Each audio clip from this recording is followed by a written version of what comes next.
Muito bem, salve, salve, meus amigos, como vocês estão? Tudo bem? Tenho plena certeza que sim. Mais uma vez, estamos aqui abrindo nossas câmeras e microfones para ter um papo. Hoje, claro, sobre cultura, sobre arte, mas muito mais sobre bater papo. É o que eu sempre falo, que é uma coisa que eu mais gosto, viu, Gazino? Para mim, bater papo sempre foi aquilo que a gente gostou de fazer na vida como jornalista. Eu acho que a entrevista é um grande bate-papo e fazer isso de forma profissional em entrevistas, para mim, é uma delícia. Eu tenho aqui um amigo de longas datas, Wilson Gazino, a quem eu agradeço demais a presença. Trabalhei com o Gazino há alguns anos na Sabesp, cuidamos lá da comunicação da empresa, cuidamos do sistema de informações ao cidadão. Anos muito bons, e que deixaram boas lembranças. Eu acho que a gente fez um bom trabalho, e tanto que mantivemos um carinho muito grande, um respeito muito grande um pelo outro, que eu acho que isso é que pauta a vida, viu, Gazino? A gente ter respeito, a gente olhar e ver o que tem de melhor. Claro, discordamos uma, duas vezes, qual é o problema disso? Ainda bem que discordamos. Eu falo que quando a gente discorda, a gente vai se conhecendo mais. Mas eu quero começar o programa, pelo menos o da Mega Brasil, o Café Cultural, como eu começo sempre, e eu vou aproveitar esse programa, com certeza, talvez para a Rádio Setorial, vou aproveitar para o YouTube, daí o Gazino divulga nas redes dele também, porque eu acho que... Mas eu quero que você se apresente, meu amigo. Eu quero saber quem é Wilson Gazino por Wilson Gazino. Oi, Labastina, assim, muito honrado, estou muito agradecido pelo espaço, por você abrir esse espaço para a gente conversar. É tão importante, né, como você falou, a gente conversar, a gente trocar ideias, né? Sim. Bom, como você falou, a gente trabalhou junto na Sabesp, na comunicação da Sabesp, um bom tempo, mas também trabalhei em jornais, trabalhei em televisão, né, em vários lugares do Brasil, sou aqui do Paraná, estou falando aqui de Curitiba, mas trabalhei em São Paulo, trabalhei em Salvador, então rodei bastante aí o país trabalhando em comunicação, principalmente em jornais, né? E por último, os últimos 10 anos aí na comunicação corporativa, né?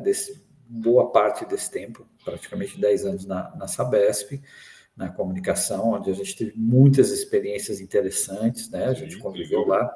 É uma empresa fantástica, com um grande número de consumidores, né? Então, você chega a muita gente, aquilo, né? O serviço que é entregue, a água, o tratamento de esgoto, chegam a muita gente.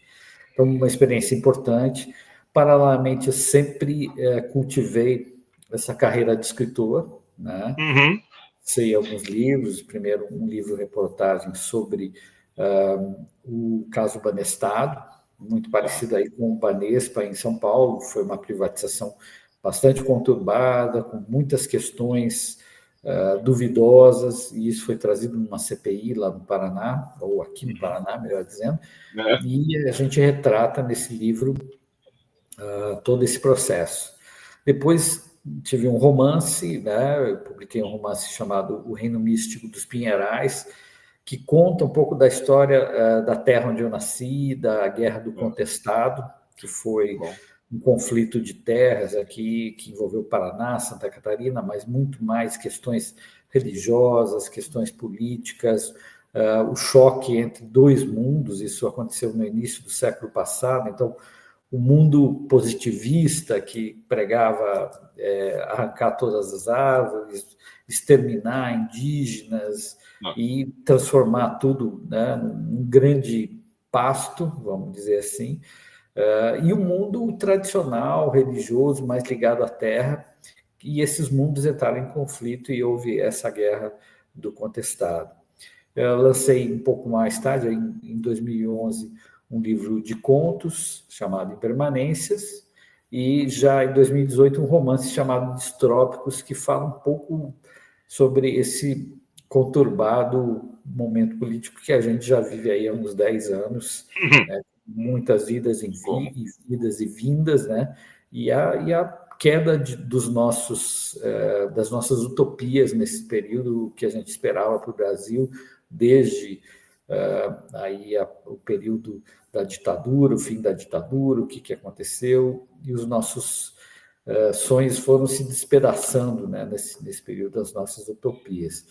E agora, esse ano, recentemente, né, mês agora de outubro, eu lancei um novo livro, né, um livro chamado Tá na Hora da Gente Conversar. Adorei o título falando isso.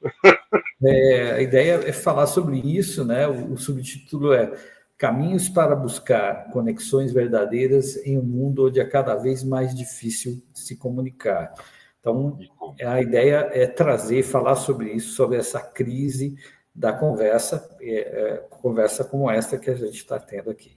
Isso se perdeu, né, Gazino? Na verdade, eu acho que uma das coisas que a pandemia poderia ter trazido de bom, assim, eu tenho que viver apartado, afastado. Isso não quer dizer que você tinha que viver isolado. Muito pelo contrário,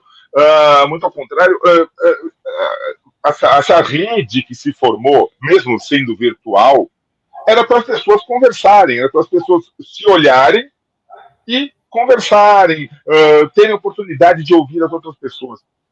Mas criou-se um radicalismo tão grande no mundo, muito pela política, mas também por ideologias, também por preconceitos, também por intolerâncias, e que se prefere hoje em dia não conversar. Não, eu prefiro nem olhar para a cara dele, eu não quero nem sentar com aquela pessoa para conversar. Então, onde que vem isso? O ser humano sempre foi um ser, ele é necessariamente um ser que vive em coletividade, apesar de não sei se a gente sabe viver em coletividade, mas existe uma necessidade de relacionamento, de conversa, de se entender, de se olhar o outro lado. Eu acho que o teu livro fala muito disso, mas isso está cada dia na prática mais difícil, né, meu amigo? Sim, é uma coisa que a gente sente. É óbvio que se você pegar as tecnologias novas, elas ajudam isso, porque as pessoas se fecham em bolhas, né? O algoritmo ele entrega para você quando você abre lá o seu Instagram, o seu Facebook, ele entrega para você, né? E threads, né? O X, eles entregam para você exatamente aquilo que você mais gosta, né? Uhum. Então eles entregam desde ofertas de o eletrodoméstico que você está procurando na internet. Comerciais, né? Parte comerciais. Né? Para mim, só está entrando camiseta de cachorrinho hoje em dia. É fora do normal. Isso. Até temas políticos, religiosos, né? E aí isso está o radicalismo. As pessoas se fecham nessas bolhas, onde tem um viés de confirmação do pensamento delas. Então, aquilo confirma e confirma. E esses radicalismos, eles são quase sempre baseados no medo e no ódio. Né? Então, esse sentimento vai aumentando. Você falou uma coisa muito legal, né? Da conversa aqui sobre discordância. A discordância em si, ela é natural e ela é salutar.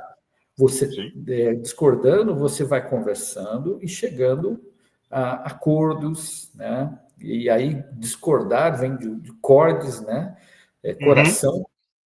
Tá. O coração vai entrando em compasso, né? As pessoas vão concordando, vão entendendo que aqui a gente muda um pouco aqui, chega em alguma coisa diferente que é uma construção conjunta. E, inclusive, assim, conviver com a discordância é uma arte, é necessário. Eu vou fazer um paralelo aqui. A gente sempre teve o radicalismo, tanto de esquerda como de direita, né? Isso sempre existiu. Mas você tinha blocos centrais, tanto direita como esquerda, que conversavam, né, mais ao centro e chegava a acordos. Às vezes não se chegava a acordo, mas dentro do possível havia uma convivência. Minimizava esses extremos, vamos dizer assim. Isso, não havia a intenção de matar o outro, havia a intenção de vencê-lo na eleição, ponto. Né? E hoje há muitas vezes, principalmente da extrema-direita, assim, de eliminar completamente a existência do outro lado. Né? E isso, na extrema-esquerda, também tem gente assim. Então, tem. Isso não é salutar, porque você quer uma unicidade de pensamento, né? Você quer que não haja o outro, né? A alteridade. Então, isso é completamente não é saudável. E, ao mesmo tempo, você que tem uma visão muito ampla, você sabe que a discordância também vem de visões de mundo diferentes, e aí você tem a diversidade. Na diversidade você tem a inovação, a criatividade, o crescimento, a Perfeito, evolução. perfeito. Não há evolução se você não tem diversidade de pensamento, né? Na própria ciência, né, eu já entrevistei aqui alguns cientistas que lançaram obras, na própria ciência, né, eles falam assim, a ciência é a arte do erro. Você vai errando, até que um dia você acerta alguma coisa e aí você muda o mundo com esse acerto. Mas se você não errar, você nunca chega naquilo. E não tem o problema de errar não existe. Ao contrário, é salutar esse erro, você vai se aprimorando. Quer dizer, não, só que isso começa, a gente fala muito, né, e a gente vive essa questão política, mas isso está em tudo, né? Hoje em dia a gente tem esses extremos e que levam até a questões físicas, também na espiritualidade, em questões religiosas, assim, hoje é o famoso assim, o meu é o certo e o teu é o errado. Tem na questão de futebol, tem aquela coisa que nossos avós falavam, né? Futebol, religião, política, não se discute. Mas esses extremos e todo, olha, eu sou palmeirense, eu não sou corintiano. Mas assim, então você palmeirense tem que morrer. Eu sou um bandista, então você evangélico tem que morrer. Gente, não é morrer. Ele tem que sentar e conversar. E tem técnica, né? No teu livro você coloca técnicas para que as pessoas possam sentar e conversar e se entender. Sim, sim. O livro tem técnicas sobre isso, né? Ele mostra algumas dessas técnicas. Uma delas é a comunicação violenta, criada por um psicólogo norte-americano chamado Marshall Rosenberg. Mas a gente também tem técnicas sobre chamada escuta ativa, escuta lúdica, várias ferramentas, inclusive, de entender o porquê é necessário conversar, como conversar, quando conversar. Eu vou contar uma história aqui, só para ilustrar um pouquinho isso, uma história que eu gosto muito, e que eu conto no livro também. O Jorge Luiz Borges, escritor argentino, muito famoso, contista, já falecido, ganhou um Nobel de Literatura, inclusive. Ele tinha contos fantásticos, assim, muito interessantes, enigmáticos. E um livro dele chamado O Livro dos Animais Fantásticos, ele conta a história de um ser chamado Hide Behind, que uma tradução livre é escondido atrás.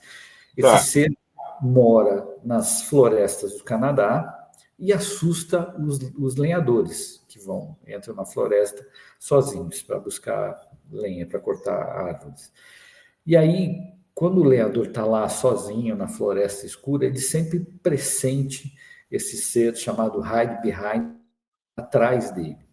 Ele sempre sente aquilo, mas por mais que ele se vire rapidamente, ele se volta e nunca consegue ver o ser. Ele sempre está atrás. Está sempre atrás. Então, aquilo causa calafrios, causa medo, mas ninguém nunca viu aquele ser. Né? Essa história termina assim, é bem enigmática, você termina de ler e fica pensando, mas o que ele quis dizer, né? O que ele quis dizer com isso? Isso. Algumas décadas mais tarde, um outro escritor chamado Ítalo Calvino, que é italiano-cubano, ele escreveu um livro chamado Por que Ler os Clássicos? E aí ele vai falando de alguns livros clássicos, e ele fala desse livro do Borges e especificamente desse conto. E ele tem a explicação dele, que eu achei fantástica. Ele diz assim, o que o Borges quis dizer com essa história, né, com a imagem do Hide Behind, é que nós somos seres, evidentemente, que enxergamos o mundo 180 graus. Por mais que você se vire, você não vê o que está atrás de você. Por mais que você ouça os seus ouvidos, né, todos os seus sentidos, seu tato, né, tem um limite. E a gente precisa do outro ou dos outros seres humanos, para a gente enxergar o mundo na sua totalidade. Ou seja, legal. quando você tem uma posição radical, você não está enxergando o resto do mundo, a posição do outro, a visão do outro, o ponto de vista do outro. Então, você limita a sua vida, você limita a sua maneira de agir. Então, quanto mais radical, mais limitado. Você não vai enxergar a totalidade das coisas. E para você tomar decisões, seja na esfera política, seja na esfera pessoal, né, uma família onde as pessoas não conversam, uma empresa que não ouve seus clientes, os demais stakeholders, um casal onde um não escuta o outro, você começa a se limitar e suas decisões vão sempre ser limitadas. Então, por que é importante conversar? Para ouvir, para enriquecer a sua vida, né? Inclusive para ter mais prazer, para viver a vida mais plena. Né? Então, por que eu preciso conhecer outras religiões, outras filosofias, outros pontos de vista? Para ampliar a minha vida. Então, começa nesse ponto, na necessidade que a gente tem para que a nossa vida seja vivida plenamente, de escutar os outros, de ouvir. E hoje em dia está todo mundo querendo correr o tempo todo, não quer escutar, ou quer escutar, bota no WhatsApp a fala do outro na velocidade 2. Velocidade 2, rapidinho. Eu não entendi metade das palavras, mas tudo bem, deixa para lá. Não está tudo bem.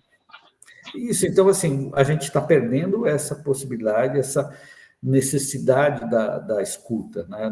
Para enriquecer as nossas vidas, para a gente poder viver, tomar decisões melhores, ser mais feliz, né? Então, todo esse processo começa aí, da gente aprender a escutar. Por quê? Porque hoje todo mundo quer falar, mas ninguém quer escutar. A empresa quer falar, quer contar as suas façanhas na internet, as pessoas querem mostrar, olha como eu sou legal, como eu sou bacana, e ninguém quer escutar o outro. E isso gera um movimento que todo mundo quer falar, ninguém quer escutar. Então, isso nunca vai ser conversa. Né? É que teve uma fase, né, Gavino? Teve uma fase das ciências e técnicas da administração, da sociologia e tal, onde se falava muito na proatividade. Você tinha que ser proativo, você tem que se colocar, você tem que se mostrar, você não pode ficar na retaguarda, você tem que sempre estar na liderança. Então, essa proatividade era assim, eu quero falar, eu quero me mostrar, eu tenho algo a dizer. Ok, todo mundo tem algo a dizer. Só que, assim, as grandes conversas começam com justamente o título do seu livro, você chama a pessoa, essa pessoa física, jurídica, grupo, vem cá, está na hora da gente conversar. Me fala o que está de errado. As grandes conversas, as grandes mudanças começam sempre com uma oportunidade de fala do outro, de escuta. Ou, como você muito bem colocou, colocando pessoas que vejam aquilo que a gente não está enxergando. Hoje em dia está muito fácil, está muito simples a gente se cercar de pessoas com o mesmo viés de visão. E aí fica confortável. Tá? Sabe, eu estou confortável. Eu tenho aqui 3 do meu lado direito, 3 do meu lado esquerdo, que olham exatamente do jeito que eu vejo. Eu me sinto confortável, eu me sinto seguro. Eu não vejo o resto e eu não escuto. Então, falta justamente isso. Me fala o que está de errado. Me fala o que você. Deixa eu te ouvir. Que, inclusive, eu posso ter a minha posição. Então, acho que todo mundo tem a sua posição. Mas quando você primeiro escuta o outro, você fala, poxa vida, ele não está tão diferente de mim. Ele não está ao contrário. Ele não é meu opositor. E aí a tua fala inicial, que seria aquela mais proativa, mais incisiva, diminui a tensão, né? Diminui a temperatura. Perfeito, Sérgio. É isso mesmo, é esse o caminho, é ouvir. E tem um passo interessante nesse processo de ouvir que a gente não aprende, né? Não aprende na escola, não aprende na vida, que é escutar a si mesmo. Olha só. Isso parece uma coisa assim, mas como assim? A gente está o tempo todo se escutando, mas na comunicação não violenta, você tem 4 passos.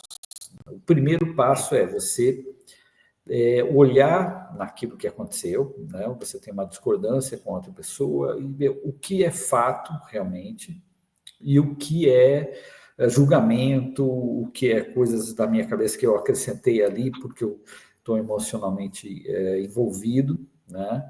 Esse é o primeiro passo, é você fazer uma descrição da coisa bem concreta, sair do julgamento. Não que a gente consiga desligar o julgamento, mas você consegue ver, não, isso aqui é julgamento, eu cheguei a essa conclusão. Né? O segundo passo é você olhar para dentro. Que emoções eu estou sentindo? Que isso mexe comigo? Porque, às vezes, uma coisa que está te incomodando agora é uma coisa que tem um passado lá atrás, que tem todo um conjunto de coisas que podem até não ser com essa pessoa mesmo. Né? E o terceiro passo é cada uma dessas emoções, ela fala de uma necessidade sua que não foi atendida naquele processo e que você quer que seja. Pode ser de respeito, de pertencimento, de acolhimento, de atenção, né? de segurança. Tem N necessidades, assim como tem N emoções, e às vezes a gente não conhece todas as emoções, não conhece todas as necessidades. E aí você transforma o quarto passo da comunicação não violenta, transformar isso num pedido, que é isso que você falou. Olha, eu vejo de certa forma que está acontecendo isso e eu imagino que seja isso, mas eu queria que você me dissesse o que realmente é, o que falta para você, quais são as suas necessidades, porque as minhas são essas. Então, essa troca, você consegue chegar, às vezes, a situações de, mas era isso, puxa, eu achava que era outra coisa. E assim, são situações que vão crescendo, né? E às vezes você tem amigos, casais, que vão se afastando, porque acham, um coloca na cabeça que é uma coisa, outra coloca que é outra, e nunca chegam num diálogo real. Então, é importante, e a comunicação enviada fala, muito importante você se ouvir primeiro, porque se você não sabe o que você quer, quando você vai a uma conversa, é um zigue-zague. Você não sabe exatamente. É um tiroteio, né? Você acaba jogando coisas que não necessariamente são puras verdades, são achismos. Não, eu acho que você fez isso. Não, eu fiquei sabendo que você era isso. Não, gente, são achismos, são coisas que vieram. Então, vamos ver exatamente o que foi que aconteceu, né? E depois de falar, pô, isso não quer dizer abrir mão, né, Gazino? Eu não preciso abrir mão de nada que é meu para poder respeitar o que é do outro. Exatamente. E eu queria fazer uma brincadeira. No livro eu tenho muitos exercícios. Cada capítulo tem um exercício. E especificamente, se você me permitir, eu gostaria de fazer um exercício rapidinho com você. Manda bala, meu irmão. Tamo junto. O exercício é o seguinte: quem puder, tiver em casa, tiver uma caneta e papel, né, pegar e escrever a seguinte frase: o ser humano é ... E aí, na sequência, escrever 3 definições. Pode ser uma palavra, um adjetivo, pode ser um complemento a essa frase. O ser humano é tá, tá, tá, tá, tá, tá. O ser humano é tá, tá, tá, tá, tá, tá. O ser humano é tá, tá, tá. Fazer essa reflexão. O ideal é que seja o que vier primeiro à cabeça. Tá? O que vier mais, sem querer elaborar, sem querer filosofar, mas colocar aí. E eu vou fazer um desafio para você, Sérgio. Não vou pedir para você falar aqui ao vivo o que é, mas para você. Ah, fala, meu irmão. Não tem o menor problema. Essa reflexão também. Se você disser para mim, pronto, já pensei 3 coisas. Eu já pensei 3 coisas. Quando você falava, você sabe que eu sou rápido, eu penso. Você é rápido. Aí, a segunda parte do exercício. Você vai onde estava escrito o ser humano é, risca, e no lugar você escreve eu sou. Eita. Essa é a grande reflexão, né? E a gente, quando faz isso em grupo também, em treinamento, a gente pede, não precisa falar, mas reflita o que isso traz para você.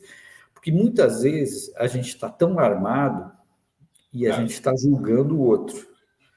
Mas, na verdade, a gente julga o outro à medida que a gente se julga. O quanto a gente é exigente com a gente mesmo, a gente joga isso para fora. O quanto a gente se reprime, a gente reprime o outro, o quanto a gente não está se amando, né, direito, se tratando bem, se acolhendo os nossos erros, a gente não vai conseguir acolher o erro do outro também. Então, esse é um exercício de interiorização, de olhar para dentro, porque enquanto a gente não olhar para dentro, a gente não vai conseguir. E não vai resolver conflito nenhum. Da intolerância religiosa, por exemplo, né? É muito comum você ver aquele sujeito mais intolerante, por exemplo, é muito comum algumas religiões aí que têm muito fanatismo serem contra o homossexualismo, por exemplo. Sim. E elas pregam até a morte dessas pessoas, transformações e tal, como se aquilo fosse uma coisa demoníaca. Né? Muitas dessas pessoas, elas sentem esse tipo de impulso, que é natural, que tá, a gente Freud explica, os psicólogos falam melhor disso, e é natural, e não é que isso seja uma tendência, isso é muito mais complexo, muito maior que isso, mas elas veem isso nelas mesmas, e aí, para se auto-reprimir, elas saem com uma violência em relação aos outros. Isso vai para vários impulsos, várias formas de pensar que a gente tem. Então, assim, essa radicalidade, ela vem de uma radicalidade a si mesma. Se você não quer ver os outros felizes, porque você não se deixa ser feliz. Você não se trata bem, então você não trata os outros bem. Você vê um colega relaxando durante o trabalho, como você é ansioso e não se deixa relaxar, vai brigar com ele, você vai discutir. Então, assim, essa forma de se tratar é que consegue aliviar essa pressão para que você possa conversar. Senão você não vai conversar, você vai só cobrar, ou tentar manipular, ou mentir, ou agredir, né, ou culpar, tentar gerar medo, culpa no outro. Isso não é uma conversa, isso é uma tentativa de manipular. Porque o que você está dizendo é o seguinte: você precisa se sentir pertencente. As pessoas precisam se sentir pertencentes a um grupo. Isso é fundamental. A partir do momento que eu não consigo, que eu tenho um pensamento, seja esse pensamento qual for, você falou, eu sou intolerante ao homossexualismo, eu tenho um preconceito racial muito grande, e tem pessoas que hoje em dia estão expressando um preconceito racial como eu nunca vi na vida. É uma coisa que o pessoal está falando coisas que, gente, dá calafrios. Preconceitos religiosos, outros tipos de preconceito, e preconceitos, até só, eu não consigo relaxar, mas eu vejo que tem um ou dois ali relaxando. Eu não vou buscar técnicas para que eu relaxe, eu preciso incomodá-los. Eu preciso tirar eles do conforto para que eles venham para o meu grupo. Quando eu estou no grupo, todo mundo aqui é intolerante. Eu estou bem. Todo mundo aqui é ansioso. Eu estou bem. O se sentir bem não é se melhorar, é trazer as pessoas do grupo para o teu estado. E não é por aí, gente. É se olhar, né? Isso que você falou. É se olhar. Eu falei, o ser humano. Ser humano é egoísta. Eu sou egoísta. Então, o que eu preciso? Eu preciso estar cercado de pessoas egoístas para me sentir bem. Eu sou intolerante, eu não suporto. Não é meu caso, por favor, mas eu sou intolerante. Então, o que eu preciso? Me cercar de pessoas intolerantes para que eu me sinta pertencente ao grupo. Aí fica fácil, né? Só que fica fácil, mas não fica bom. Exatamente, porque não relaxa, né? Isso é uma contínua batalha daí. Se todo mundo é inimigo, eu estou o tempo todo em batalha. E essa batalha, como você falou, é com a gente mesmo, é a nossa sombra, né?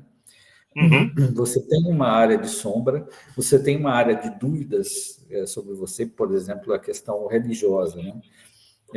O sujeito que é muito radical, ele está lutando com aquilo o tempo todo, ele está assim, outro. Mas como o outro é feliz se ele não é comigo, ou não concorda comigo, não está exatamente da forma, vivendo da forma como eu acho que é correta? Será que ele tem razão? Não, ele não pode ter razão. Eu tenho que convencer ele. E se você é muito confiante naquilo que você acredita, você não precisa ficar convencendo o outro. Você vai falar, olha, sei lá, eu sou da Umbanda. É assim, é muito bacana, é bonito e tal. O outro fala assim, mas eu não concordo. Não, mas para mim ponto. Eu não vou queimar você numa fogueira porque você não acredita. Não existe isso, sabe? E aí nós estamos no século XXI, cada um acredita naquilo que ele quiser e você tem que respeitar. Não é por isso que o sujeito fala assim, não, eu sou taoísta. Tá bom, não preciso virar taoísta, mas eu posso te aceitar. Deixa eu conhecer, né? Deixa eu conhecer, me explica, eu não conheço, sabe? O admitir o desconhecimento é uma coisa tão gostosa. Eu adoro quando uma pessoa fala alguma coisa. Mas, gente, eu não conheço isso. Deixa eu conhecer, me mostra. Não quer dizer que eu vá seguir, não quer dizer que eu vá por aquele caminho, mas me mostra. Que legal. Agora, tem uma coisa, Gazino, que para mim nós já está configurado, e eu duvido que alguém vá criar alguma coisa pior do que fake news. Não que fake news seja uma novidade. Nós sempre tivemos fake news na história. Nós, como jornalistas, o combate às fake news sempre foi uma coisa muito. Nunca teve esse nome, né? Mas é aquela coisa. Quantas e quantas reportagens, matérias, entrevistas. Não, eu não vou publicar enquanto eu não tiver 100% de confiança. Eu não vou escrever sobre isso enquanto eu não souber que é verdade. Hoje em dia, querendo ou não querendo, está muito fácil. Você joga uma coisa e as fake news foram usadas nas questões políticas, questões eleitorais, e hoje em dia são usadas para qualquer coisa. Assim, e as pessoas acreditam. Não, mas eu vi no Instagram hoje de manhã. Gente, tem uma coisa chamada inteligência artificial que cria notícia no Instagram sem a pessoa. Você nem sabe que foi criado, mas criou-se lá alguma coisa. Então, junta fake news, junta inteligência artificial, que segurança que a gente tem de estar bem informado para poder ter uma conversa. Esse é um mal que se expandiu muito com as redes sociais, a internet, né? Por mais que, vamos pensar, a gente sabe, havia nos antigos meios de comunicação também vieses políticos, Sim. Opiniões que pareciam virar fatos, porém isso entrava dentro de um certo nível, né? Ou seja, você vendo vários, ou lendo vários veículos de comunicação, vendo várias TVs, você chegava a uma conclusão, mas havia menos possibilidade de você falsear a realidade. Hoje, como a pessoa está na bolha, uma fake news naquela bolha vira verdade. E vira verdade a ponto de ameaçar a vida de outras pessoas, né? Então, assim, isso vai desde coisas bestas como terraplanismo, a você... Como coisa? A Terra não é plana? Você está me dizendo que a Terra não é plana? Mas eu vi hoje de manhã uma matéria que os caras estavam na borda da Terra, e vi mesmo, mas os caras estavam na borda da Terra para ver o raio do 3 e Atlas, o cometa lá. Eu falei, meu Deus... E o povo dando curtida, o povo, por favor. Gente, pensa um pouco. Mas fake news tinha desde do tempo da dona Cotinha lá em Santana do Parnaíba, né? Você viu que a filha lá do rapaz da Casa 32 chegou às 4:30 da manhã. Nossa, a fofoquinha já era uma fake news, mas não tinha a repercussão que tem hoje, né? E a gente sabe que às vezes a fofoca naquela época mesmo podia acabar com a vida de uma pessoa, né? E como? Então, você tem aquele caso histórico das bruxas de Salem, você tem várias histórias assim, de que uma mentira, uma fofoca geraram assim, verdadeiras desgraças, né? E isso sempre... Só que hoje isso ganha um diapasão enorme com a internet. Então, assim, como eu falei, pode ser uma coisa bem besta, como o terraplanismo, como pode ser uma coisa prejudicial, com essa questão, por exemplo, do negativismo, negacionismo com a vacina. Olha só. Muitas crianças deixaram de ser vacinadas contra o sarampo, por exemplo, que é uma coisa assim, que a ciência já provou, já tem gerações que se livraram dessa doença por conta da vacina. E aí, pais que deixaram de fazer isso. Então, isso, paralisia infantil. Então, você tem Voltou. várias doenças que voltaram a crescer durante um período por conta desse negacionismo. Então, se você faz isso, você está colocando em risco toda a população, porque uma criança que não é vacinada, ela pega e ela começa a passar para as outras. Então, assim, você está ameaçando vidas com isso. Você está sendo irresponsável ao ponto de colocar a vida de outras pessoas em risco. Então, isso não é uma bobagem, isso não é piada, não é um meme, isso é crime. Né? Uhum. E isso está baseado muito em falta de conhecimento científico, fanatismo religioso, radicalismo político. São coisas que fomentam isso, porque a pessoa que faz isso, normalmente, ela não quer matar aquela criança. O que ela quer é gerar o caos político, mostrar que o outro lado político está errado. Então, só que os efeitos disso são péssimos. Né? Os efeitos Exato, não. Nós temos aí na história, né, exemplos de cidades e populações dizimadas por um vírusinho. A Covid foi assim, vai, gente. Sim. Porque, e começou bem isso, né? Não, a vacina foi a Globo que. Primeiro, começou com aquela coisa que a Covid quem trouxe foi a Globo. A Globo que trouxe a Covid. Depois começou, não, a vacina não funciona. Da vacina para uma questão não funcionar, nós temos casos de poliomielite voltando. Gente, eu fico imaginando essa criança crescendo, olhando para os pais. Mas por que eu não fui vacinada? Ah, que na verdade, na época, ela falava que a vacina da Covid não prestava. Isso tem a ver uma coisa com a outra, e hoje eu estou aqui nesse estado. Olha a raiva que isso cresce, né? A intolerância que isso gera na pessoa. Gente, é horrível, isso é horrível, Gazino. É horrível, horrível, horrível. E pior que nem a gente falou no começo.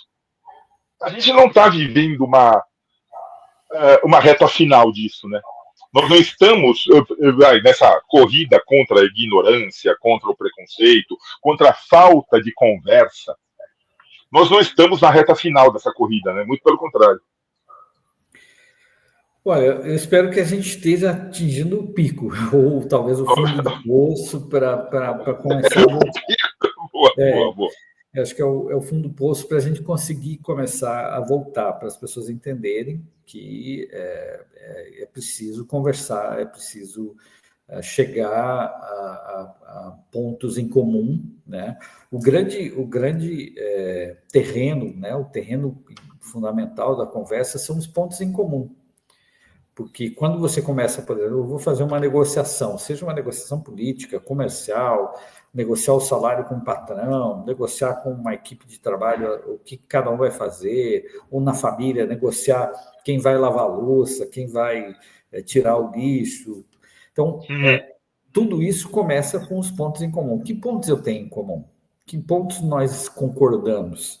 Para depois você... Bom, quando você vai chegando nos pontos em comum, você vai vendo, pô, a gente tem muito mais pontos em comum do que discordâncias. Nós todos conexões, né? Conexões. Exatamente. Nós, como seres humanos, a gente tem muito mais coisas em comum, muito mais coisas compartilhadas e que são positivas, e que são ótimas, do que questões em que a gente discorda. Quando você se radicaliza, você vai saindo dos pontos comuns e cada vez mais se entrincheirando em questões que você não concorda. Então, aquilo vai dificultando você a crescer, você evoluir, você ser uma pessoa melhor, o mundo, a sociedade, a comunidade evoluir. Né? Você vive em comunidade, a gente não é isolado, a gente não é um ser que vive sozinho. Então, as coisas só evoluem, um país evolui, uma sociedade, uma comunidade, à medida em que há conversa, em que esses pontos comuns começam a ser avaliados.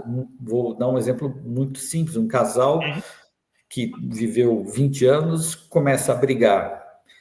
Se eles começarem a olhar só os pontos que eles discordam, eles realmente vão acabar se separando, mas se eles começarem a olhar, bom, mas a gente tem uma visão de mundo igual, a gente tem filhos, a gente tem uma história, a gente tem momentos românticos, a gente tem familiares, amigos que a gente compartilha, a gente tem uma casa, a gente tem um sonho construído, então você começa a ver, poxa, mas a discordância sobre lavar a louça não é tão grave assim, a gente pode conversar sobre isso.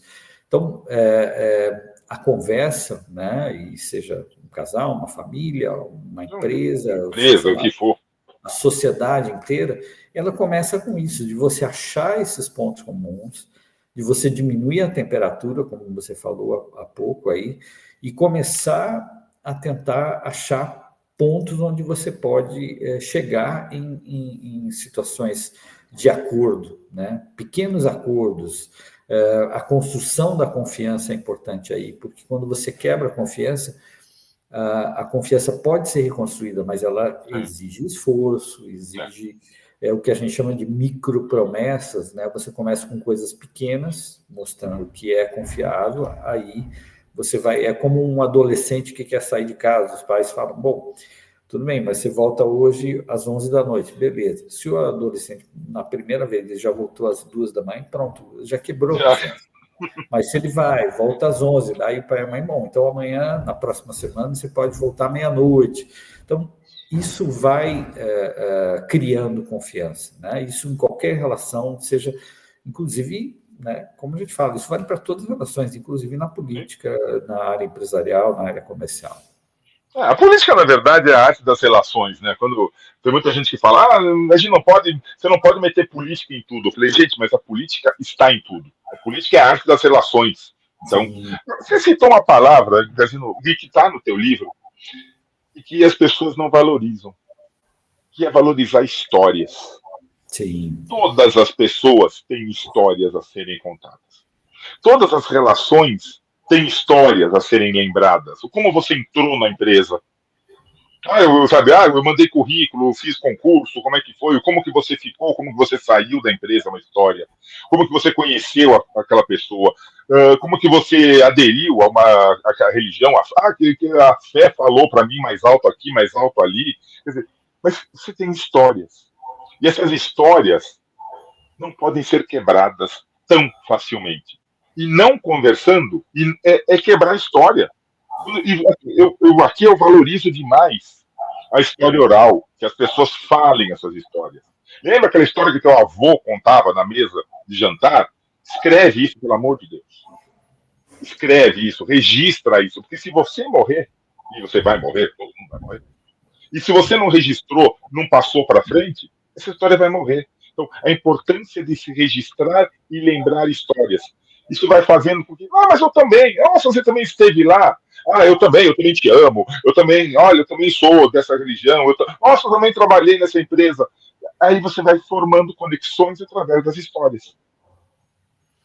Perfeito, isso é fantástico. Essa questão, né, das histórias, elas criam essas conexões, né? As pessoas vão criando conexões, as pessoas vão gerando laços, né?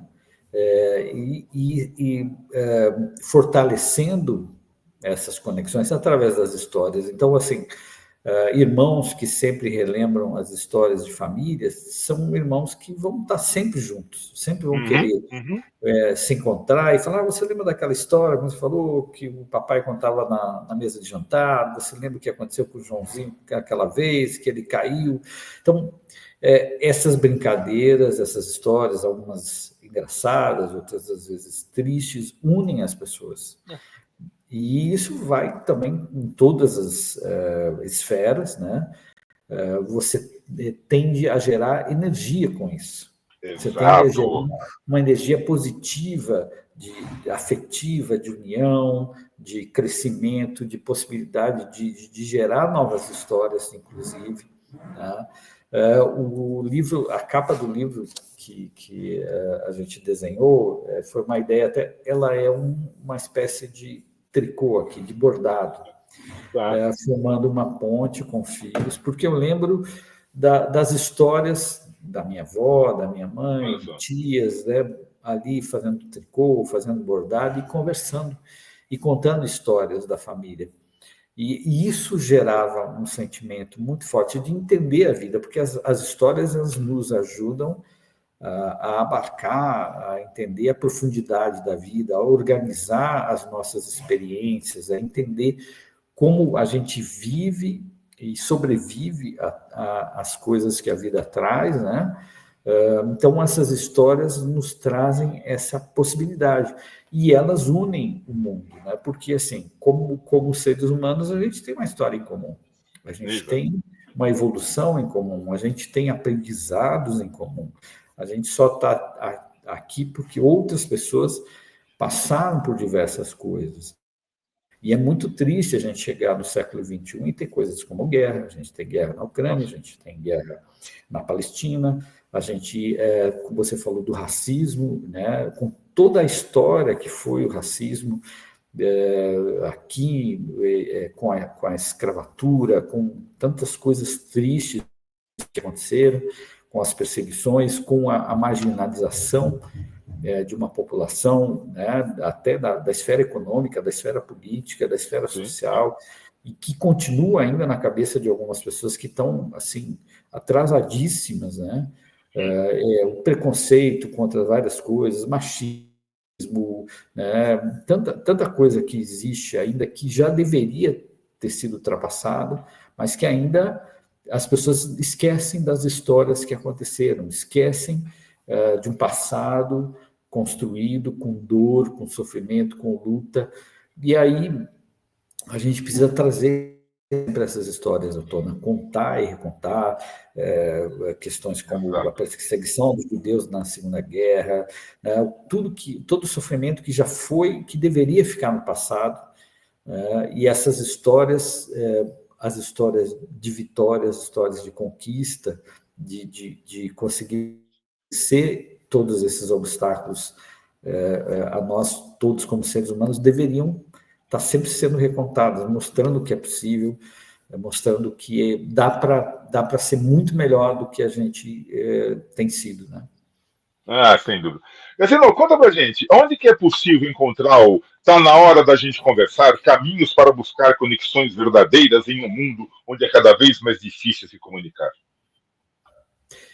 O livro já está disponível na Amazon, né, online, e algumas outras livrarias online, tá?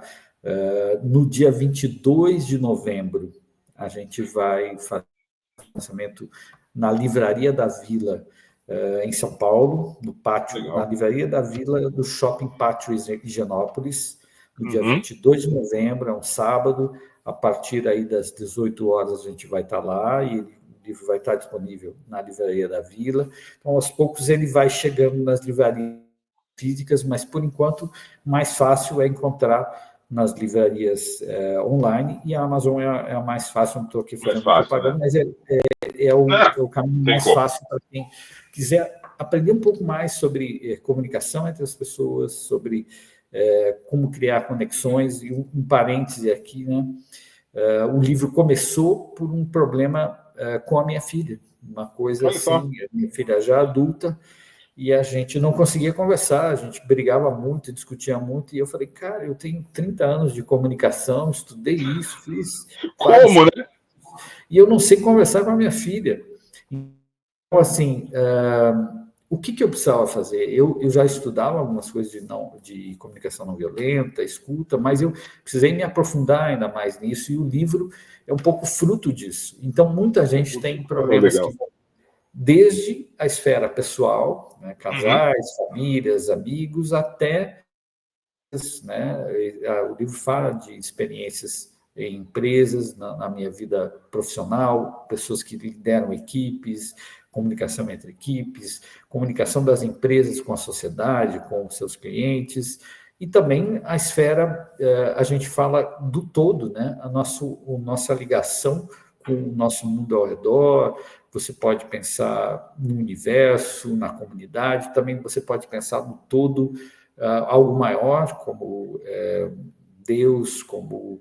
Então, a gente tem ligações que vão muito além da nossa ligação mais próxima. A gente está ligado a um todo também. Não, e a gente fala, né? O conversar com Deus é uma das melhores coisas. E vale, tudo aquilo que a gente falou aqui vale. Senta, quero conversar com Deus. Primeira coisa, Deus, o que você tem para me falar? Ah, mas eu não escuto nada. Se cala. Tenta ficar um pouquinho quieto que você vai... Alguma coisa você vai ouvir, tenha certeza, né? E, Gazino, quem quiser te encontrar nesse mundão sem porteira, você está em redes sociais, como é que tem? Onde está o Wilson Gazino por aí? Eu estou no Instagram, @Wilson Gazino, o Wilson com W e N no final, e o Gazino com Gasino, Wilson Gazino, @Wilson Gazino, e também esse é o meu e-mail, wilsongazino@gmail.com, pode conversar comigo, está sempre na hora da gente conversar. Estou no LinkedIn também, como Wilson Gazino. Então, quem quiser conversar, saber um pouco mais sobre o livro, a gente faz também treinamentos, palestras, e a gente está... Acho que é importante. É importante isso, é importante. Ah, mas eu tenho líderes que se comunicam muito bem. Isso é o que você acha? E líderes a gente fala em todo, desde uma gerência a dirigentes religiosos, a pais, a mães, filhos. E eu sempre falo, Gazino, é muito fácil a gente ensinar a cúpula. E os RHs da vida se preocupam muito em ensinar a cúpula. Mas esquecem de ensinar, às vezes, a base. Ah, você tem que saber liderar. Não, mas peraí. Você sabe ser liderado? Isso é uma discussão que a gente é capaz de ter outro dia aqui, quando você voltar aqui para bater papo com a gente. Gazino, só te agradecer, só te dar os parabéns pela tua iniciativa, pela tua proposta. Espero que você consiga se comunicar melhor com a tua pequena, e tenha certeza que eu tô com o livro aqui em casa também, eu vou usar, porque essa questão de comunicação entre pais e filhos, ainda mais as crianças de hoje em dia, vão ser sempre crianças, né? É uma coisa complicadíssima. Espero que você tenha muito sucesso, meu amigo. Espero que você tenha extremo sucesso e que não pare nesse livro. Continue escrevendo. A gente precisa da mente de Wilson Gazino criando para a gente ser mais feliz. Sérgio, muito obrigado pela oportunidade e parabéns para você também pelo seu trabalho fantástico aí, levando ideias, conversando com as pessoas, né? Isso é maravilhoso. Espero que continue sempre crescendo, porque você está fazendo um trabalho incrível aí. Muito obrigado de novo. É isso aí. E a todos vocês que escutaram mais essa edição aqui dos programas, onde eu vou jogar esse bate-papo com o Gazino, meu muito obrigado. A gente volta logo, logo com mais uma conversa tão gostosa como foi essa com o Gazino. Tchau, meu amigo. Obrigado. Tchau, tchau. Um abraço.